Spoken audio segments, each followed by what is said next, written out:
Welcome tayo sa ating talk ni And boy, syempre nandito ang isang sikat at kilalang the legend na director, Direk Ricky Lee. Yes, hello po.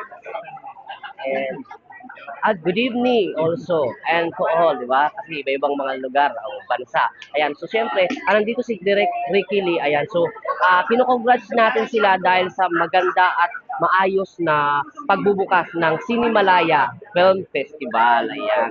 Ano po ang pinakamagandang kakaabangan ng mga manonood dito, Direk Ricky Lee?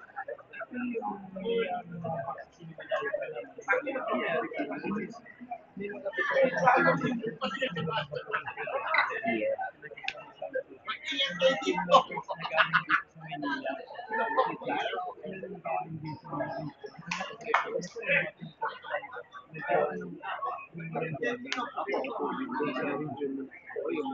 Parang narinig ko kanina may bakulod.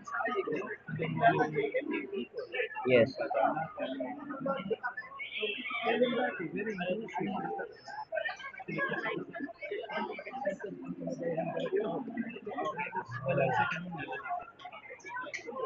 At saka yung mga bagong mga director, maipapakita pa nila kung ano yung kaya nilang pakita sa mga bagong ano.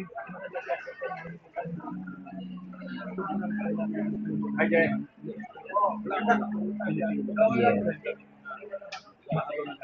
Yes, opo.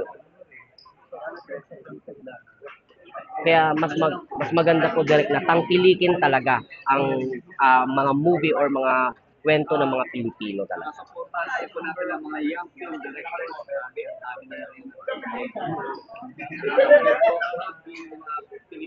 Yes. Legendary director. Salamat po again. Maraming salamat po direct. Direct. Thank you po. Kita-kits soon. Dito yan sa Tandem Talk ni John M. Poy.